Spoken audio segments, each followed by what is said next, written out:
All right, what is going on, and how are y'all doing out there in Falcons fan nation as we embark upon another season with the Atlanta Falcons on this Sunday? A couple of days away, getting a little excited, also getting a little nervous about what could eventually happen this week. Hopefully, it turns out to be something pretty good. Falcons ready to march in here against the Saints. And listen, I would be less than a fan if I didn't say I was nervous about the upcoming season. Look, we can talk a lot about things we like, which is fine. I like some of the things we're doing with the new quarterback in here. Love that we brought some reinforcements to run the ball, all these good things. But, they actually kicked this bad boy off on Sunday, y'all. So I'm excited, but I'm nervous. I harken back to last year against Philadelphia when the same type of hype, of course, Coach Smith, it was his first year and everything. And we kind of thought, okay, maybe we can kick this thing off right. And we all know how that ended against the Eagles on that day. But you know what? It's a new day. It's 2022. And it's time to get this bad boy started. I hope y'all are excited. This is Falcon Friday. I hope everybody is out there representing the Falcons this week because win, lose, or draw, we are still Falcons fans. So I hope that energy translates into this Sunday. What's going on, Greg? How you doing? Listening to us on Uncle Steve's Lounge. Don't forget about that. Please go over and subscribe if you can. It costs you absolutely nothing to go press subscribe and help get the content out a little bit. Greg says, "What's up, Unc? I was representing for the home team while I was in Shreveport." Ooh, boy, you were in enemy territory down there, brother. So I'm glad. Listen, I'm glad you were able to type us in with no injuries and things like that. But glad always to have you in, brother Greg. What's going on, Monica? How you doing? Hopefully, I don't even have to ask about you. I know you're gonna be super hype, overhyped, keeping it real. Because I see your post. I see you out there. You always on here rep for the Falcons. This is going to be good, Monica. I hope we can do this thing. This season, more than any other season, this game is really going to set the tempo for the rest of the season. It really will. I'm more than last year with the Eagles. I know it's easy to say. Every team comes out and say, we set the tempo. We set it up by this right here. But this year against your rivals, second year in, yes, a new quarterback. Don't underestimate that. But this will set the tone. This sets the tone for the rest of the season as Falcons fans. And I hope it ends up being a win in there. Brother John Higgins joins us on Uncle Steve's Lounge again on YouTube. Thank you, sir. I appreciate you. What's going on, my friend? Bryce also joins us on Uncle Steve's Lounge. What's going on, Bryce? Good to see you out there in Uncle Steve's Lounge. Thank you so much. John says we will be just fine on Sunday, guarantee. Hey, brother, I prescribe to that medicine. I hope we do end up winning the game. We're brought in today. We're going to do our picks. We're going to end the pick session with the Atlanta Falcons versus those folks down there in Louisiana. So hopefully we'll get a chance to get some of your ideas on some of the picks as well. Brother Rusty, how you doing, sir? Say, I see most of the experts out there have us as a bottom two team in the league. I know I'm a fan, but I don't see that. No way we are worse than Chicago, New York, both of them, or Houston. This might be the year we actually garner a little respect because we are definitely going to exceed expectations. And I hope we do because your brother put a bet on to say we were going to win over 4.5 games. So I hope that comes true. No, but I read you loud and clear. And they can lie all they want to in the locker room about we don't watch social media, we don't hear the outside noise and stuff like that. Them folks on social media, at least I know somebody on the practice squad that's on social media that might be leaking that information to them. And listen, I mean, I get it. It's the world against us right now for the Falcons. There is not a soul that thinks at the end at about 4:15, 4:30 that the Falcons are going to be 1-0. Nobody but Atlanta Falcons fans and probably the 53 guys that are going to be suited up on Sunday. So from that standpoint, it is kind of our world against the rest of the world. I hope and pray that the Falcons go in there and do what they can do. Greg says, while in Shreveport, I learned that they have no faith in Winston and they are dreading the Sean Payton-less offense 100%. Listen, that's one of the reasons why I'm looking at this as an opportunity to sneak up and get these guys. Look, they still have some pieces. Their defense, I would argue their defense is probably what they're going to end up standing on. I do look across there and I see Alvin Kamara. He's going to be a problem. Michael Thomas says he's ready to go. And if he's ready to go, that's an elite receiver. You got to look at the additions of Jarvis Landry coming in, bringing back in Mark Ingram to back up Kamara. Those are things that you have to look at and say, okay, these are the Saints. But without Sean Payton is, I'm telling y'all, that's a big difference. Before Sean Payton came into this rivalry, Atlanta was leading the Saints 2-1 over the history of the Saints-Falcons matchups. I mean, there was no doubt how dominant Atlanta was prior to Sean Payton coming. And Drew Brees, obviously. But Drew Brees left last year. You could argue that a lesser team in the Falcons beat the Saints last year at the split with them. So why not a team that probably is a little better, in my opinion? Why isn't this team able to say, hey, we can do this thing too? So I think we can. I think it's just a matter of execution, lack of mistakes, and I think we can make it through. I think we'll be able to do it. Rusty says, what's even crazier is a lot of those same people in New Orleans in the NFC Championship game are representing the NFL in the Super Bowl. Am I missing something? Does everyone seem to think Sean Payton is there? They're fans in New Orleans, no different than we are here in Atlanta. You know, we're going to have blind faith, even though there are things. Listen, if you're an Atlanta fan and you're not concerned about the offensive line, if you're an Atlanta fan and you're not concerned about how the defense is going to do, you can tell me all the measurables about how we have a bigger line, how we have a faster line, how we have a younger core, and that should go to our ability. You know what? None of that matters until it's time to play ball. And when it's time to play ball, all the paperwork is out the window, all that stuff is gone. And then we start to play football. So that's where I am as far as that's concerned. I think we must execute. We can't have a lot of penalties. We can't. We've been killing ourselves with penalties in the preseason. I know it's pre-snap penalties has been something that Coach Smith has talked about ad nauseum, and he's right. You can't give teams, especially teams on paper that are better than you, you can't give them yards. You can't dig yourself in the hole. So that's going to be important to see how that's going to play itself out in this game. So you know what, y'all? Let's kick it off and get this bad boy started with some of the picks for week 1.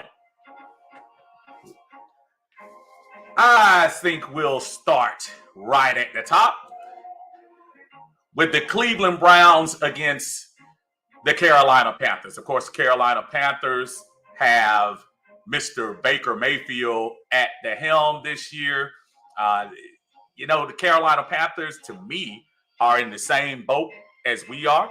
I think it's a little bit of rebuilding going on, restocking and rebuilding as far as that's concerned. So I think Carolina is one of those teams that, got to be careful. The Cleveland Browns, we all know about the exploits of the situation with Deshaun Watson this year. No need to go into that all over, but Cleveland does have a very talented team. However, they have Jacoby Brissett, and let's not try to fool ourselves into thinking Jacoby Brissett is the next coming. Yes, for those who, I remember he beat us and whatever. I remember long time ago. That was 3 years ago, and that was a completely different team on the field. That team was closer to more people on the Super Bowl team than we have now. Complete different mindset. I look for the upset on this one. I say Carolina defeats Cleveland on Sunday. We go into the 49ers. 49ers plays the Bears. Justin Fields, second year in the system, second year trying to get things right in Chicago. Their offense is going to be pretty putrid. I don't think they are going to be that team that's going to challenge or anything. I look forward to us playing them actually in November. We should kind of put something on them. I think the 49ers, even with the young I wouldn't say immaturity, but the youth of Trey Lance in that system, I think they have enough overall as a team to muscle through the Bears, and I think that's what they're going to do. Going over here and just getting another comment. Rusty said it's not Falcon related, but I think we could talk Buffalo into trading us Josh Allen. That would be nice. Yeah, Josh Allen is just fine. I think that game yesterday was Buffalo is ready, y'all. And nothing else to even add to that. Buffalo is ready. And the Rams, I don't think it was the only thing I do hate about that is, boy, the motivation for next week for the Rams at home again. Against a team like Atlanta, which is even more reason why Atlanta needs to probably pull this game off tomorrow because, you talk about motivation in LA. Those cats are going to be motivated. As a 49ers against the Bears, I take the 49ers. The Steelers against the Bengals. Very good run last year for the Bengals. Obviously, a drive away from a Super Bowl championship. You can't knock him for that. I think Joe Burrow is still growing as a quarterback. He probably, has about another year or so to get on that Josh Allen, Mahomes level. I think Cincinnati's going to take a step back overall this year. I don't think they're going to be in the AFC Championship. I'll tell you later on who I do think.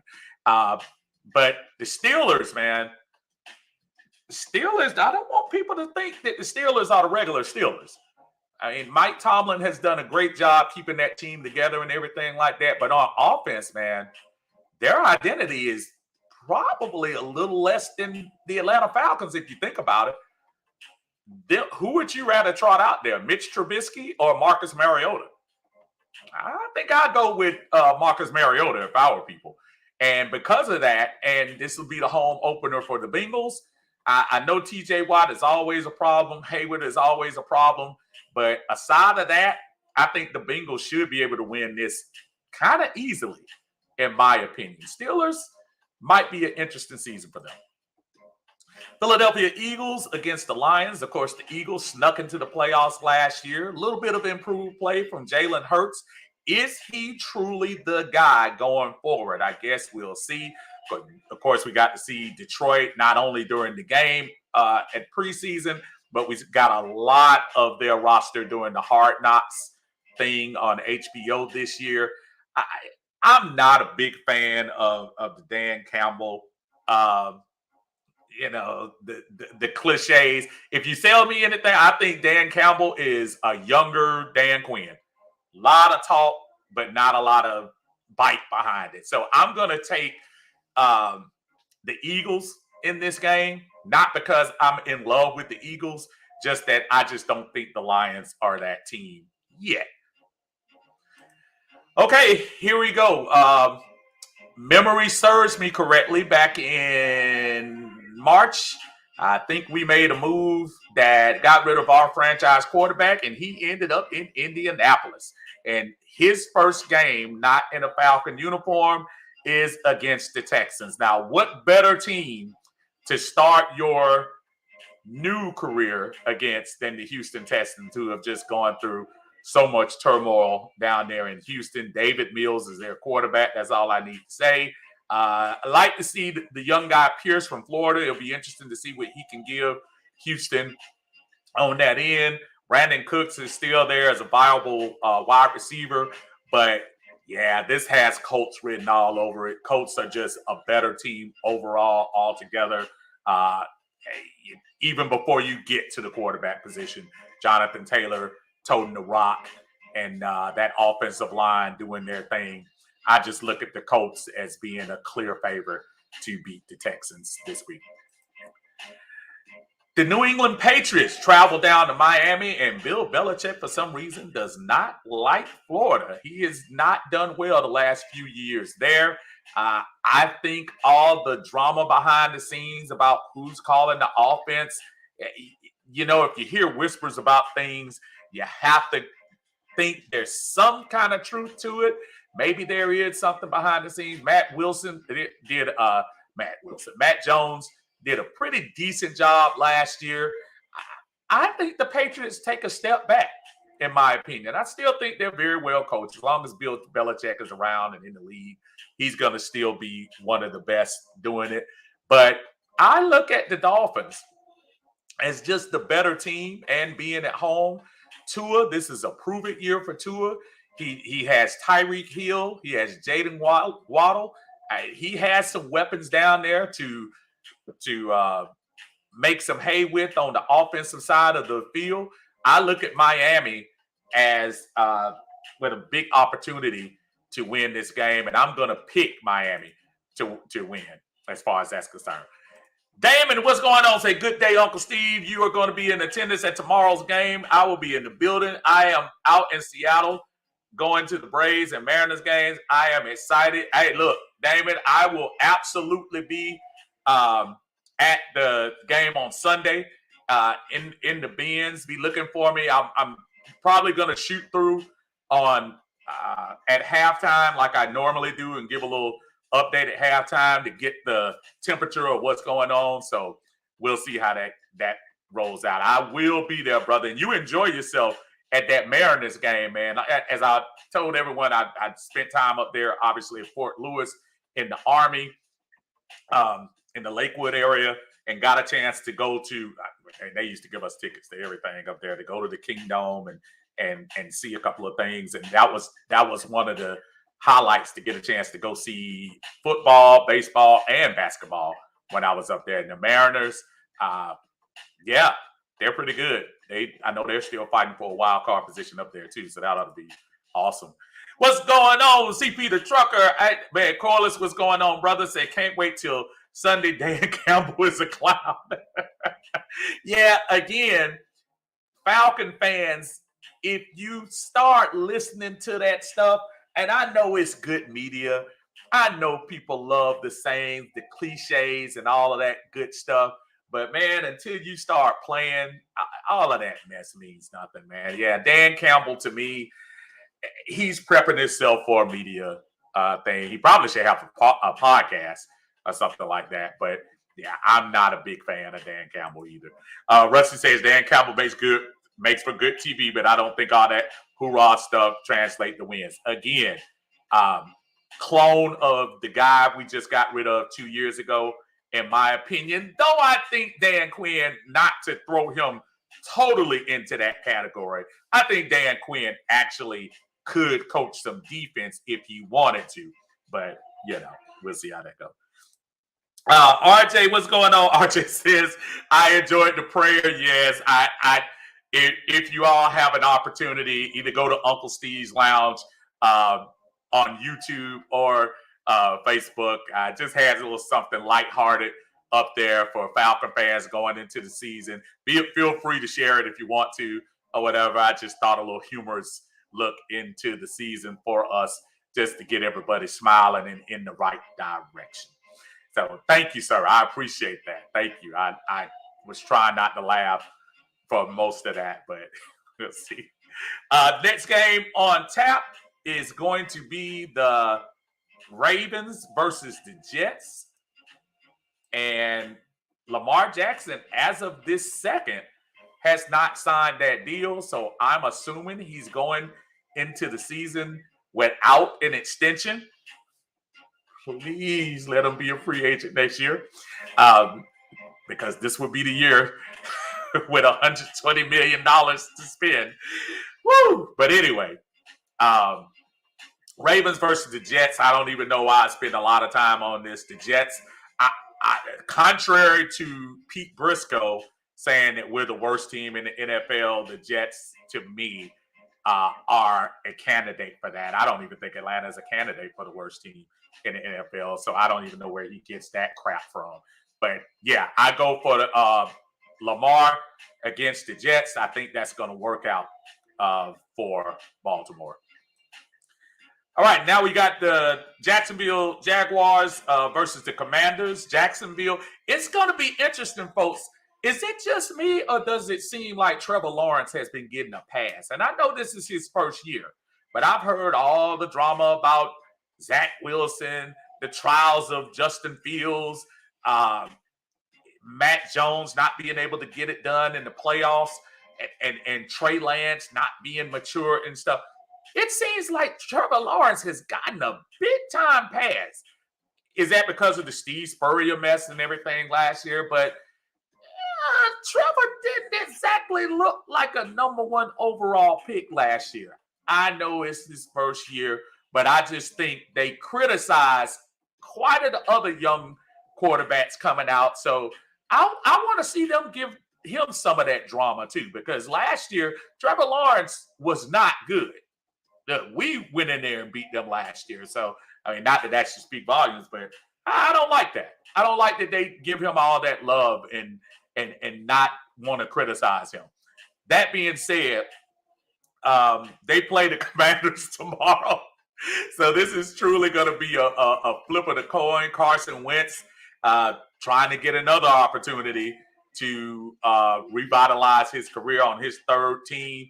So I'm going to look at the Commanders only because they're at home doing the job there. Plus, we got the local guy, Antonio Gibson, Eagles Landing High School legend up there toting the rock for Washington. So I'm going to go for them in that. Let me get to some of these.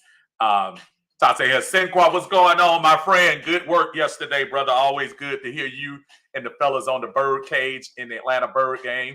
That's Thursdays at 8 o'clock, chopping it up.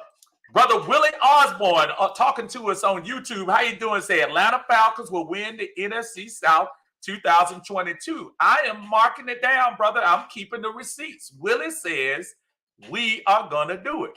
Armani, what's going on, my friend? How you doing, sir? Good afternoon to you, too. Willie doubles down.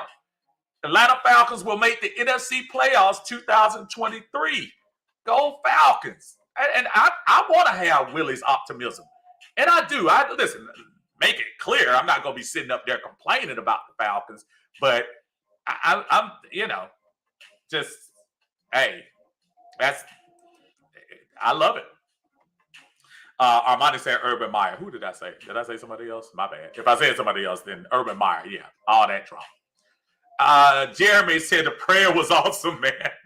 Thank you, Jay. Coming from you, that's a big deal because I just try my best to be as humorous as you got, brother. And yeah, Lawrence is going to catch serious heat if he doesn't come out swinging this year. But is it just me that Trevor got a little bit of a pass? I don't know.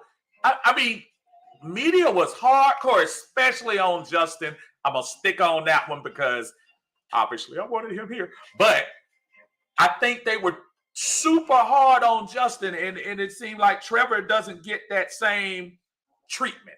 So, yeah, I'm going to stay on Trevor because I think as a number one overall pick, just like the guys who are playing this Sunday in the Benz, there is a higher expectation. Not expecting him to win the Super Bowl in year one, but I expected him to look better, at least. My brother Tidy, how you doing, sir? Trevor does seem like he's getting a pass. I mean, I'm just listening. What press have you heard about the disappointment of Trevor Lawrence? You haven't. I don't want to go places, but I'm just saying it's interesting. Justin Fields, Trey Lance, Matt Jones, Zach Wilson, all of them. You guys shouldn't have been a first-round pick. But then Trevor Lawrence is like, oh, it's just his first year. No, man. You got to do it all. You got to go all the way across the board. Armani says, Trevor ain't got no team. At least Trey Lance got decent pieces around him. I think Kyle Shanahan should have drafted Fields and not Lance. I think he's regretting that decision. I'm regretting it, too, because we could have got Lance, and then it would have been an excuse to build. But, yeah, I'm not going to go for the Trevor ain't got no team. Chicago didn't have a team. The Jets didn't have a team. They still criticized those quarterbacks, Armani. They rolled Zach Wilson and they rolled Justin Fields. And their team was probably lacking in more talent than the other ones. That's keeping it 100. So no, I'm not gonna give them that ain't got no team thing. No, sir. Same thing we heard about number 2 here for the last 4 years. He ain't got no team, but dang, give me something. If you're a quality quarterback, you should at least will yourself to 2 wins. The mere fact that Jacksonville was picking in the top 2 for the second year in a row should tell you something. Well, number 1 again should tell you something. Number 1 quarterback. And go back and look at the prognosticators at the beginning of last year. Some of them had Jacksonville at 800. At 500 last year because he was the guy. And this is not saying he can't develop. I'm just saying he didn't get that scoring that Fields, Lance, Wilson, Jones received last year. Toddy said Trevor was probably the worst of all first-round picks last year, and nothing but facts. And I'll take it one step further, Toddy. Most disappointing. Everybody was trying to point the finger at Justin Fields last year as being the most disappointing. Most disappointing quarterback last year was Trevor Lawrence. Because if you're the number 1 overall pick, you will yourself to 6 wins. Because as a number 1 overall pick, you think that's why we took you in this spot. You're a difference maker. And it's not the same Trevor pressure that Walker is going to have as a number 1 pick on defense. No, he's expected to produce as well. But number 1 overall quarterback in this era, all I know is he better show up this year. Rusty says the Urban Meyer situation was kind of tough. I think Trevor's criticism can start this weekend. Did anybody think that what's my buddy's name up there in Chicago? What's coach name up there? So he wasn't an issue. Can't make excuses. That same energy. Got to give that same energy. Same energy you give to Justin Fields, Trey Lance, get that same energy. Got to. Not fair. Though I do believe it is a little bit less shielded. The Urban Meyer thing was so encompassing last year that, yeah, now you're going to be able to kind of point at that this year. Bonnie says, and then Fields with Chicago, they are dumpster fire right now. Well, we'll see. This is his second year. I didn't see anything. I didn't see anything from him in preseason that made me think he had gotten drastically better. But again, that's preseason. Let's see when as I said, the bullet's alive now. So let's see. Rusty says Falcons 24, Saints 21. We're going to get to everybody's pick in a second. Appreciate that, Rusty. Rusty says it's going to be a close game. Armani says it's not Fields' fault either. Fields doesn't have an O-line, no nothing. Had a good defense, they blew that up. So that's my point. You're making my point, Armani. You heard all about Fields' transgressions. You heard all about how Fields was not living up to it. Show me a story last year where they were saying Trevor Lawrence wasn't living up to the billing or wasn't worth the pick. Show me a story. If you can link me a story in here about Trevor Lawrence, I'll wait for it. But he wasn't getting that. He really wasn't. Lawrence said Lawrence deserved that smoke. He was atrocious quarterback-wise, and that's my only point. I'm not telling you he can't evolve. I'm not telling you 5 years from now he might be in Josh Allen's shoes. I'm just saying he did not get the fire that the other aforementioned quarterbacks were getting. That's my only thing I'm saying. That's what I'm trying to get in here. Cinqua says Sunshine got a pass because he was a consistent number one overall pick and got drafted to a dumpster fire again. But if you're the number one overall pick, I'm not talking about a quarterback in the first round. I'm not talking about a quarterback in the top 10. I'm talking about number one overall pick. In other words, on most of people's boards, they say he is the number one prospect at quarterback. He deserves to smoke. Sorry, he does. Amadi says, and all those guys are with some terrible organizations. You're right. You're right. But again, go back and look at stories. Trey Lance, crucified. Justin Fields, should have stayed in school. Go back and look at the story. You don't have to go far to hear the stories. Go back and look at the criticisms. They're legitimate. Toddy says, none of the first-round quarterbacks outside of Mac Jones had ideal situations as rookie, but Trevor seems to be the only one who didn't have any mud thrown at him. We heard all offseason how Trey Lance wasn't ready. So, I mean, again, I want to pin this up because this encompasses what I'm talking about. Y'all listen to what I'm saying. I'm not telling you the organization isn't trash that he was in. I'm not telling you Urban Meyer didn't have a lot of distractions on there.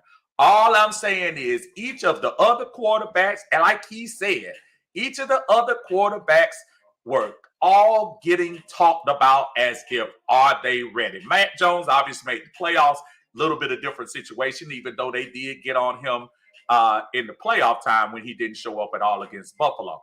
But all those other quarterbacks at one time or another received real-time criticism.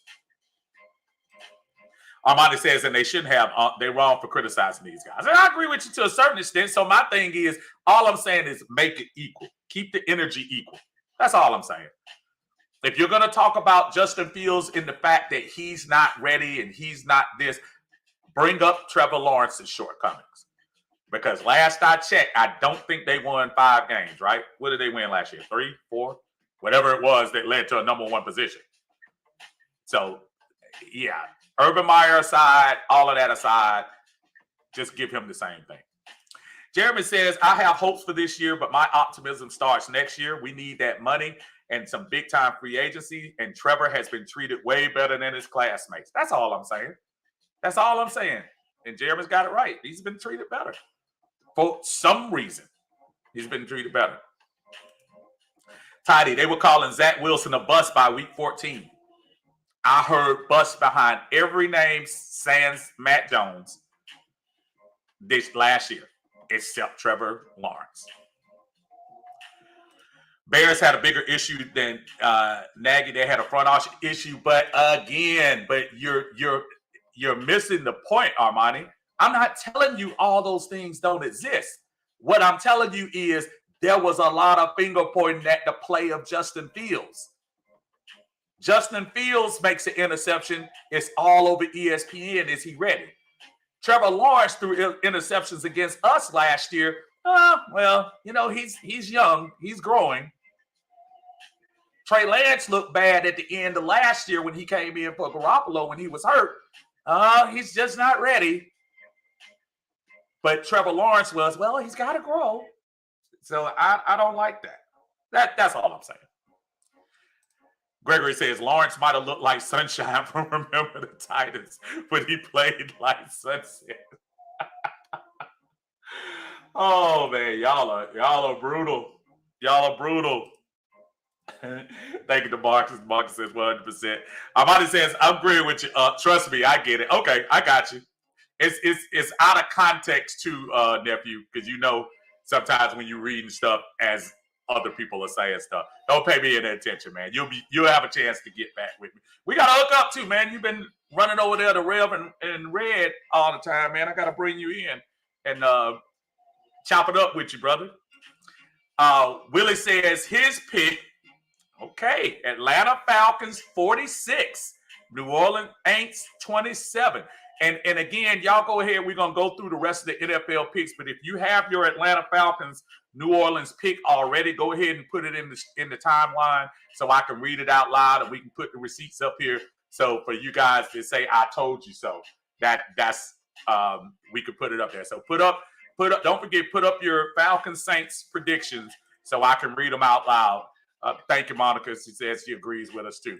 Armani says, trust me, and I'm no Lawrence fan, especially after he beat my tie like a bad child on report card 3 years ago. Absolutely, yeah, he did kind of whoop up on y'all a little bit. Thank you, Toddy. 3-14. So again, and hear me out. I remember Peyton Manning's awful first year. I remember that, and they got on Peyton. Nobody was giving it because he threw a lot of interceptions that year. They were all over him. But again, somebody showed me something where we were on Trevor Lawrence. Somebody showed me because I hadn't seen it. Armani says, anytime I'm advanced so I can tell my 5 and 2-year-old sons to be quiet. Hey man, look, I've been down that road before, brother. Good luck to you. I might have to bend to your schedule. Because unless you give them some NyQuil, something like that. No, your uncle didn't tell you to drug your kids. I'm just messing with you. Gregory says Atlanta 28, Ain't 17. I love it. Love it. Tidy says Falcons 14, Aints 10. Low scoring game filled with turnovers. Okay, I hear you on that. I like the result. I'm thinking a little different on the points, but I hear what you're saying. You're saying it's going to be a struggle. I got you. Rusty says, I feel bad for Justin Fields. He has zero chance to succeed in Chicago. They should have traded Roquan and got him some weapons. Can't draft a quarterback at number 13 and give him any weapons. Aside from that, Chicago's defense a few years ago, that's a terribly ran organization. The only thing I say about the trading of Roquan, remember that was after the draft. Now, had they done that and they knew the Roquan situation was going to be what it was prior to draft, they probably could have got a first round for him or something else. Remember, they already got rid of Khalil Mack, so Roquan was one of the last ones left. I think Floyd is still there? Floyd moved on, yeah, Roquan was like the last cat left. So you could have at least got some equity for that draft. I do like the idea, but the timing after the draft, I would have done that before the draft and got some pieces in the now, because Chicago, kind of like us, are a little bit away from winning. Winning consistently, I should say. Gregory says he thinks Crab Legs is going to throw up 3 interceptions. I can feel him on that. Amanda says, I'm done with the potty trainer stage, Unc. I'm getting annoyed at this point. But anyway, I got you. I can't wait to get with you, brother. It's gonna be hilarious, brother. We're gonna be good. Monica throws her score into the ring. She says Falcons 28, Aints 14. I like it. Armani says Falcons 31, Saints 17. I got you. All right, so we're gonna go through the last bit of the NFL. We went through halfway. Now we're at the Giants and the Titans. The Giants is going to be an interesting situation to see what happens with them. Daniel Jones is on that last year. They did not take the option on him. So pretty much do or die as far as he's concerned. But right now, the Titans, I just think with Derrick Henry, you have a lot. They're going to miss A.J. Brown. Trust me. with that. But I think they pound Derrick Henry alone. I think that's going to be enough. Home game. I like the Titans against the Giants. The Chiefs against the Cardinals. On paper, that looks like that's going to be a pretty good game.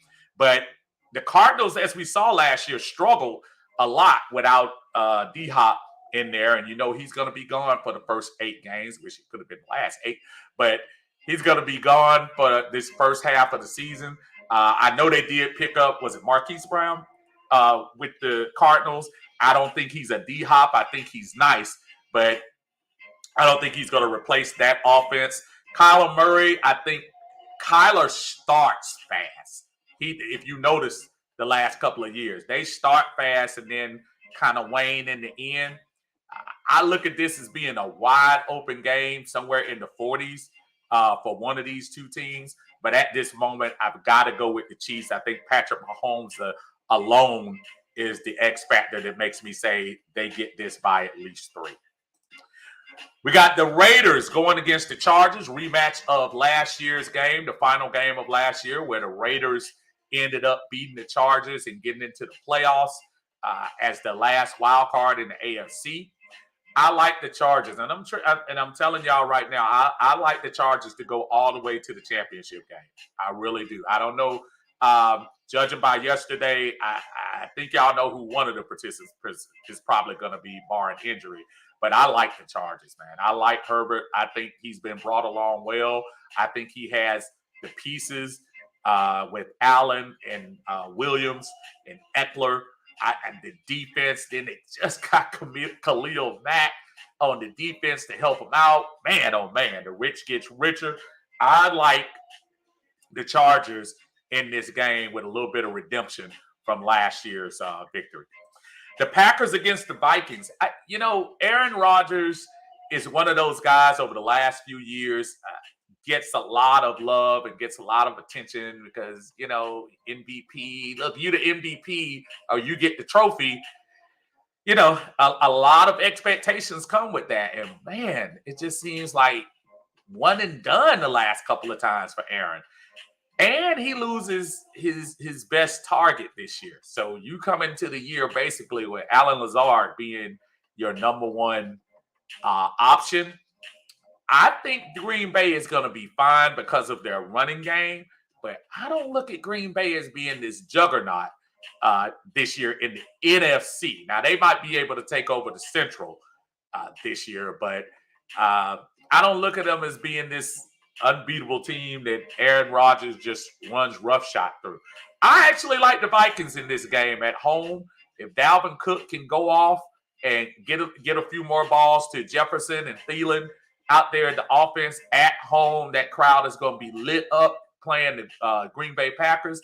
I like an upset on that one. I like the Vikings to take that game from Green Bay. Tampa Bay against the Cowboys. Earlier this year, I made the comment before all of the rumors and innuendo came out about Tom Brady and his situation currently right now. I told people when he decided to leave and come back, to me, that's somebody that's not sure. And I don't care what anybody says. That stuff has got to bother you through the year. And now, if the reports are correct about there possibly being some marital strife there, you can't tell me at 45 years old, you're going to be 100% locked in on some football while, everybody else, the TMZs of the world and all of that, are going to be looking to see what's going on with your situation. I think this is going to be look, Tampa Bay is probably head and shoulders talent-wise above in this division, but I think people are going to have a chance to get them. I think one of those teams that's going to get them is the Cowboys. I think the Cowboys lost by a small margin last year. I think the Cowboys remember that game, and I think they're going to get them this year. I am no Cowboy fan whatsoever, but I think the Cowboys are going to have enough. Ezekiel Elliott, he knows he's in the spotlight this year. Tony Pollard is still there. CeeDee Lamb is still there. Dalton Schultz getting the tight end catches from that. I think Dallas is going to put up some numbers on them. And it's going to be a big deal if Chris Godwin is not playing. I know they said he was out there at practice and he's a game time decision. I wouldn't exactly throw him out there if I were Tampa Bay. They got our retreads playing second string at wide receiver, so I wouldn't rush him. I'd let him heal all the way. But I do like the Cowboys at home against the Bucks. Jeremy says, I'll go ahead and take the Bullets even if it kills me. Saints 31, Falcons 27. Both teams have injuries, but London is still iffy health-wise, and Atlanta's injured reserve list needs a full dose of Viagra. Our depth is scary. There is nothing about what you just said that's probably not a concern. We do need to make sure our guys are healthy. I am wondering whether Drake is going to be 100% going out there.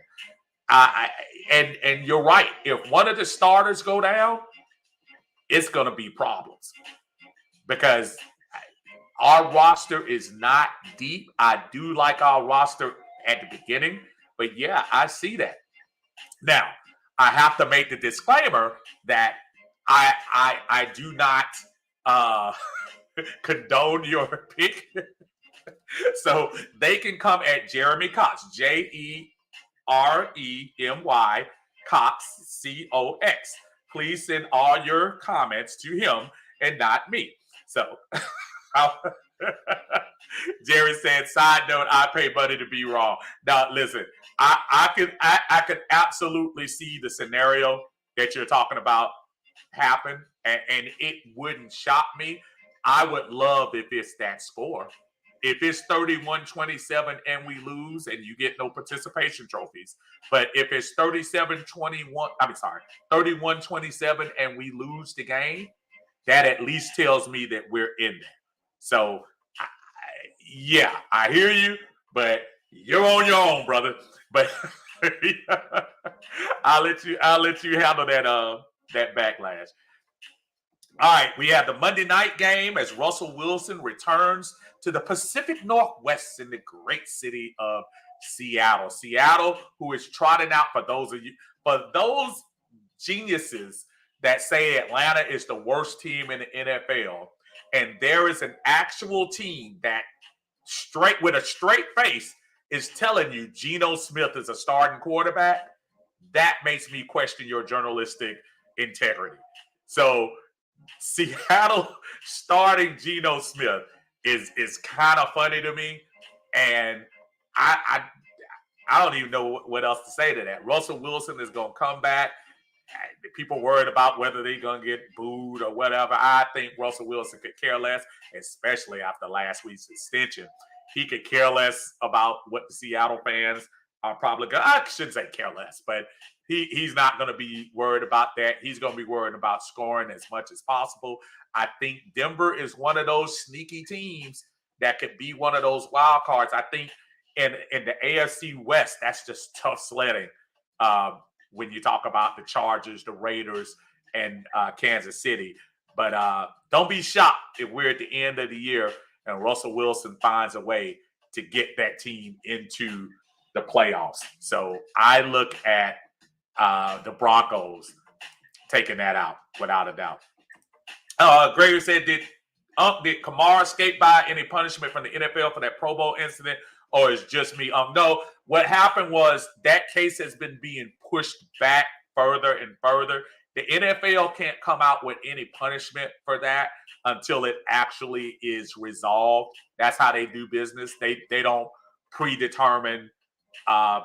Just like the other guy from New Orleans who was speeding, they can't make their own judgment first, and with punishment, and then let the legal process in. They're doing this smartly.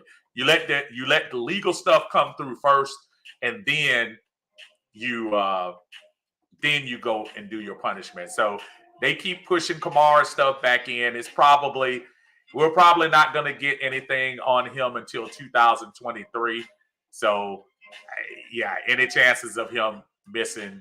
The only way I see where they might bring that up again is maybe Kamara gets gimpy or something like that, and then they decide to try to get the punishment done while he's hurt, which has been done before. It was somebody else that did that when they got hurt and they didn't put him on the IR, and then they solved it. So one of the games that he actually was questionable, he was suspended. So I can see New Orleans doing something sneaky like that. So that wouldn't shock me. All right, last but not least, the Dirty Birds against Crab Legs and the Saints. Folks, sometimes you have those games that are just kind of throw it out the window type things, and I know, looking at New Orleans offense, you look at Jameis Winston, who can throw the ball. The problem is, who is he throwing to? You look at Alvin Kamara, who is easily the presence you need to pay attention to. If Michael Thomas is going to play, he's always a problem. I like the additions of Jarvis Landry, the rookie Olive from Ohio State.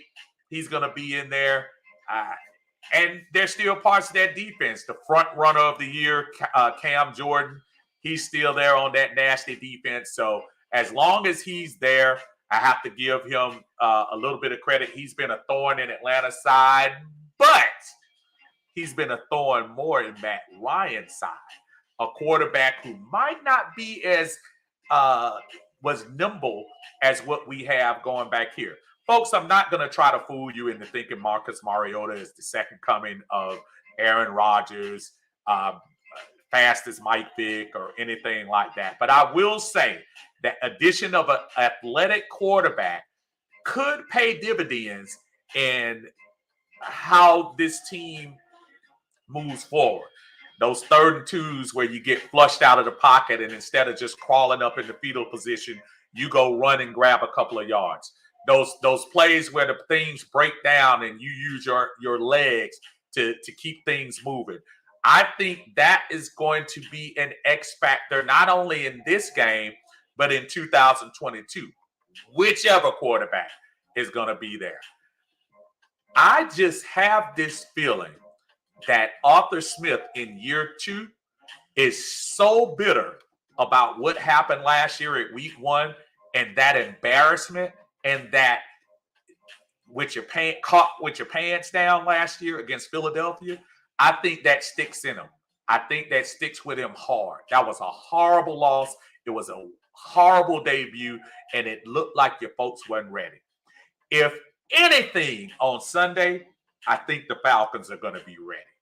And if they are ready, I think they're going to beat this New Orleans Saints team. Atlanta 34, New Orleans 31. That's your Unc's pick for the game. Atlanta 34, Saints 31. Scooter is in the house. Scooter says Birds 24, visitors 21. Gregory said, "Did you see the video of Winston?" You talk about confusing. I did see the meme of Winston. Also, speaking of videos, Gregory, if you don't get a chance to, man, if you're a Falcon fan ready to start a new season, go to AtlantaFalcons.com. They've done a great job with a couple of little mini hype videos. The one where they had the older Falcons, the vet Falcons, and a couple of the new ones sprinkled in, a nice one. And the recent one they just did today is the one that's narrated by Mike Vick. I'm going to post it on here if you don't post it first.